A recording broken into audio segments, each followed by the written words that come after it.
The Book of Enoch, the biblical story of the struggle between two powerful alien species. Angels appear frequently in the Holy Scriptures and continue to play an active role in the popular imagination. While many people believe that these beings are either symbolic or supernatural figures, others believe that angels could be aliens. Angels appear frequently in the Holy Scriptures and continue to play an active role in the popular imagination.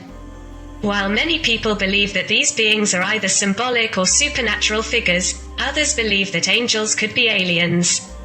The Book of Enoch in the Bible offers an intriguing view of this controversial position. While most people have associated angels with the Christian faith, they are in fact a pillar of many ancient cultural traditions. Many of the oldest known civilizations in the Middle East, including the ancient Sumerians, Babylonians, and Egyptians, had their own narratives about angelic beings. These beings manifested as winged beings who serve as mediators of the higher gods. The higher gods used the angels as messengers and observers, who were to visit the earth at their request. One of the most explicit descriptions of angels comes from the Book of Enoch in the Old Testament. The Book of Enoch describes a large number of angels who settled on planet Earth, who set out to teach Enoch various disciplines, such as meteorology, astronomy, and metalworking. This is a rather unusual story and seems to have been at the origin of a theory known as the ancient astronaut theory. Many people believe that ancient humans obtained a helping hand from aliens in the progress of human civilization, as a number of ancient monuments and texts present advanced technological aspects, which could not be explained in light of the cultural and social circumstances of those times. Could the Book of Enoch confirm this controversial theory? The Book of Enoch also describes the fallen angels, who arrive on Mount Hermon with the intention of living on Earth and assuming power over the planet. It is said that these angels integrated into human society and even mated with human beings to create hybrids between humans and angels. This action provoked the wrath of God. To some, this seems to indicate that human beings were involuntarily placed at the center of a power struggle between two distinct alien races: the creator gods and the servant angels who wanted to follow their own path to planet Earth. Could it be that this battle referred to an all-powerful battle between two distinct species of powerful extraterrestrial beings? The first Book of Enoch, also called the Ethiopian Book of Enoch, a pseudo-epigraphic work, not included in any canon of the scriptures, whose only complete existing version is an Ethiopian translation of an earlier Greek translation made in Palestine from the original Hebrew or Aramaic. Enoch, the seventh patriarch in the Book of Genesis, was the abundant apocryphal subject of literature, especially in the Hellenistic period of Judaism, 3rd century BC to 3rd century AD. At first revered only for his piety, it was later believed that he received secret knowledge from God. This visionary portrait of Enoch was influenced by the Babylonian tradition of the seventh antediluvian king, Enmenduranna, who was related to the sun god and received divine revelations. The story of Enoch reflects many such features of the Babylonian myth. The Book of Enoch was composed in the 3rd century BC. The text is partly dependent on the 5 books of the Pentateuch attributed to Moses. Several early Christian church councils, such as the Laodicean Council, felt that it was better to remove certain sensitive themes from the holy texts, such as divine or demonic hierarchies, which could degenerate into unwanted interpretations. The text of the New Testament, the Epistle of Jude, appears at the beginning of chapter 2 of the Book of Enoch, a book that is often mentioned in the Zohar, the main book of the Hebrew Kabbalah. In the Sec. VIIIAD, the Book of Enoch was known in Europe only by a small number of fragments preserved in the church and by 2 rather long Greek fragments. If we had the power and authority in case a written word would be against us or inconvenient in that it would arouse curiosity leaving room for interpretations, we would forbid it. The declaration by the clergy leadership of a strange text as apocryphal is only a specifically human attitude. How important is it that the Apostle Paul and even Jesus prove that the text of Enoch is well known to them and quotes from it? They, the leaders of the Christian Church, know for sure that the writings of Enoch were not inspired by divinity and are not his. It is sad that many prelates do not know the text in question. Maybe at least now. According to the writings that make up the canon, 2 people did not end their lives on earth, Enoch and Elijah. How much we know about the last and how little about the first. This insofar as we are dealing with the father of the longest-lived man, Methuselah, and the ancestor of the enigmatic Noah, the one whose descendants we are all. Should the Book of Enoch be an apocryphal text because the author's authenticity can be questioned? If we take even after the holy apostle Judas, the reason must be excluded, but do not worry. It is not the only time when the clergy disregard the demands of the saints or even of the Son of God. All that remains is the hypothesis of its non-recognition as a canonical text to hide something. Those fascinated by the UFO phenomenon would have big surprises reading the text, which they would interpret as the oldest documentary attestation of a third-degree meeting. Did Enoch talk to God?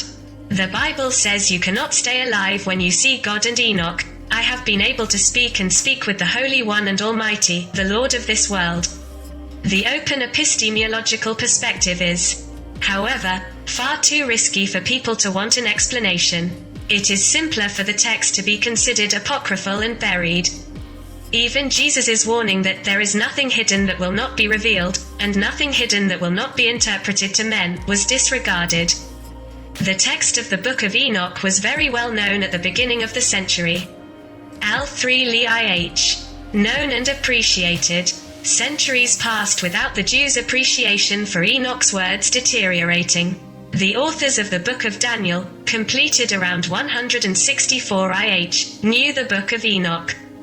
They were talking about that Son of Man, an expression that Enoch uttered and used frequently, with Jesus taking it. We also have the image of God, the old man of days, with his snow-white garment, standing on a burning throne. In Enoch appears the old God for days dressed in a garment brighter than the sun and whiter than snow, sitting on a throne from which torrents of flames came out. The apostles of Jesus also knew the Book of Enoch and valued its author. In the Epistle to the Jews, Paul says, "By faith Enoch was moved away from the earth, that he might not see death. And he was not found because God had moved him. For before his move he had received the testimony that he was pleasing to God." The text in question is extremely familiar to Judas, the brother of Jacob. Which is why he quotes in a Catholic epistle, "They kept their worth and left their homes." For them Enoch, the 7th patriarch of Adam, prophesied when he said, "The words of reproach which these wicked sinners have spoken against him." The revelation of St. John is part of the canon. Reading it carefully, you can easily wonder if the author was not impressed by the Book of Enoch. Those close to the throne of God sang, as Enoch says, "Holy, holy. Holy is the Lord of spirits." Those close to the Lamb's throne also sang, as John says, "Holy, holy, holy is the Lord God." Like Enoch, or not to be outdone, John was kidnapped, even if only in that spirit, and had the opportunity to see the future inscribed in the book.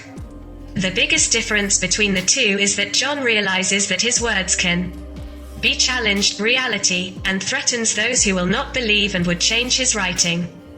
While Enoch ends his writing by blessing them, those who love God, the apocalypse remains in the minds of Christians as the inevitable end of the world.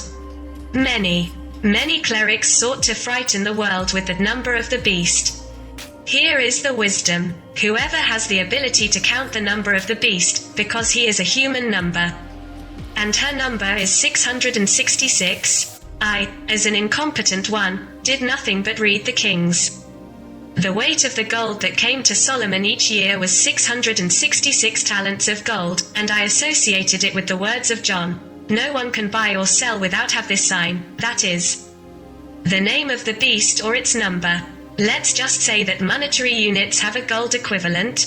It was normal for a man like St. John to condemn the influence that money has on man, forgetting, however, that Job was given wealth by God and the church also runs the money in his name.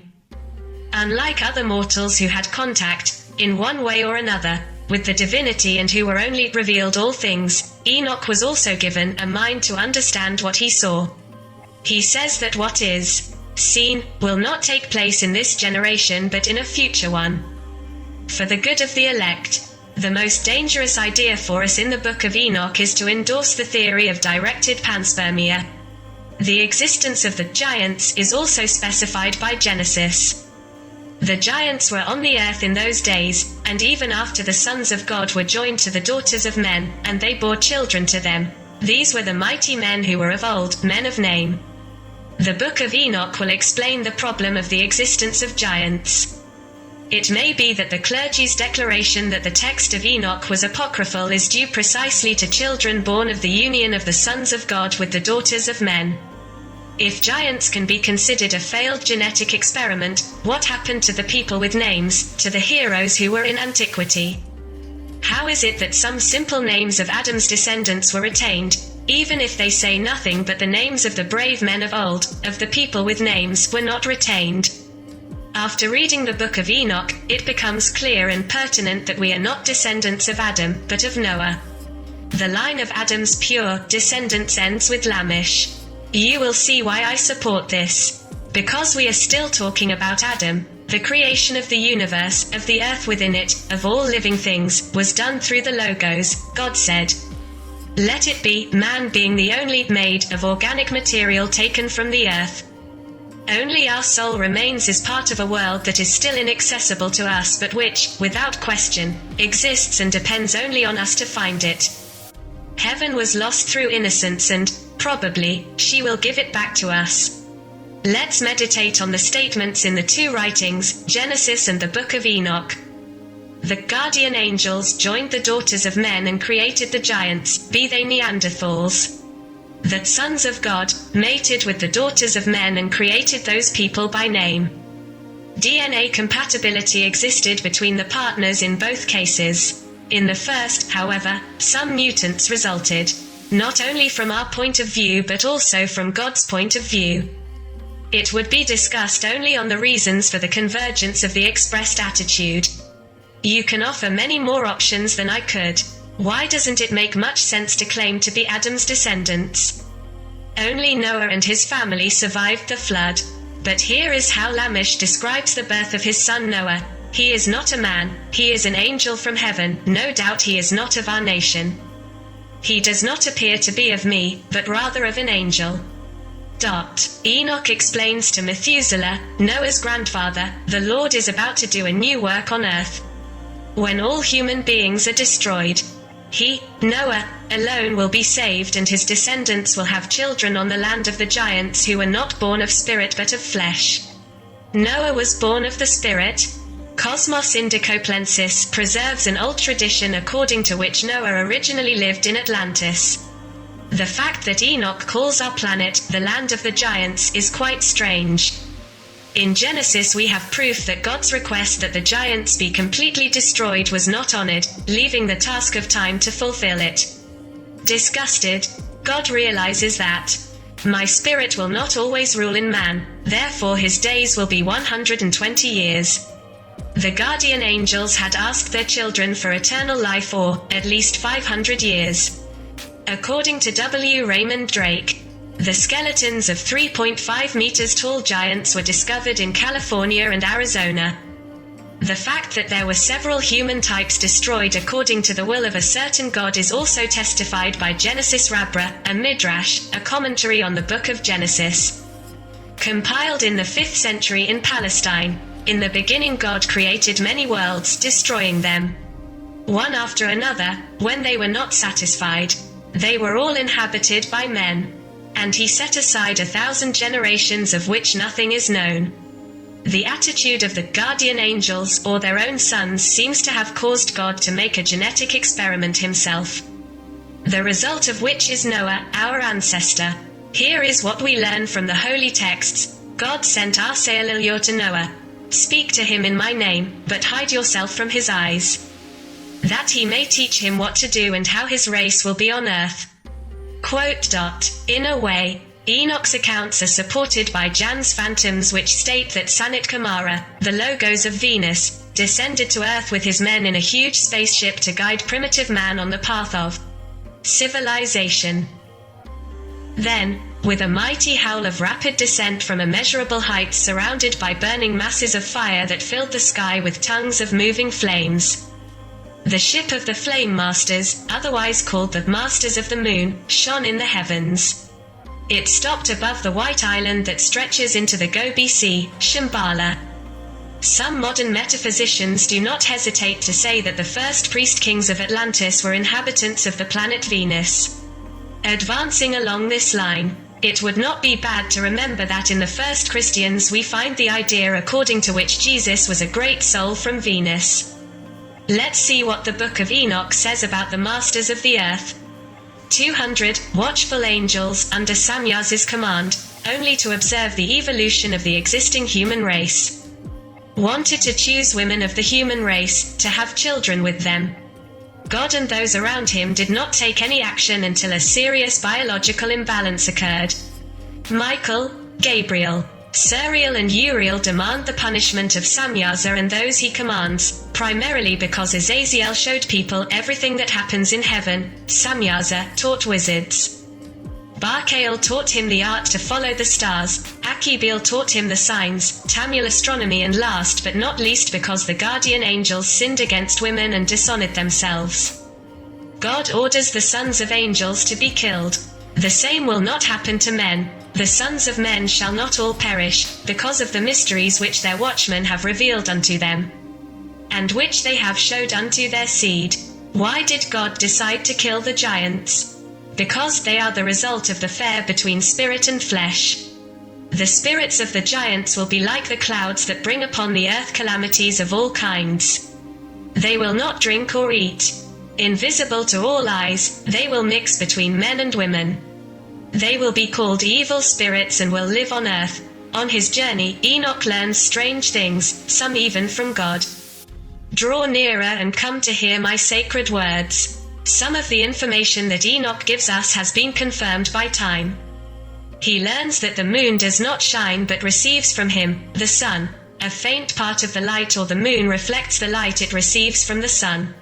It is difficult to understand where Enoch possesses so much astronomical knowledge, including the fact that the moon points to the earth only one face. After the parts of the moon have been fulfilled, both its hidden part and its visible part, we are also described materials whose existence was confirmed by time. My eyes saw chains of weightless iron. Perhaps neither the statement of the angel Raphael is to the liking of the clergy. This is the tree of wisdom, in Genesis. The tree of the knowledge of good and evil, from which your ancestors ate. These fruits opened their eyes. It is also embarrassing for theologians to find out that the Son of Man was called before the elder days, before the setting of the sun and the stars. For the first time, the idea is stated that rebellious angels have become tools and servants of Satan. They were the seducers of those who lived on earth. So it is not Satan who deceives people, but the angels who have deceived God. It is hard to understand why his anger is not so much directed at Samyaza, the leader of the rebels. Let us not forget that he was terrified that, I will bear the punishment for your crime alone, as Azazel who, as accused by Michael, Gabriel, Suriel and Uriel, showed people everything that happens in heaven. It is also surprising the motivation given by Enoch to the flood. The Lord determined by his judgment that all the inhabitants of the earth should perish, because they knew all the mysteries of the angels, who did not have to know them. This is what they will be judged for. Why was Noah saved anyway? The Lord of Spirits knows that you condemn the revelation of these mysteries. Noah knows the contents of the Book of Enoch. My ancestor told me of all the mysteries contained in his book. And he discerned to me the parables which were shown to him in the midst of the words of the book.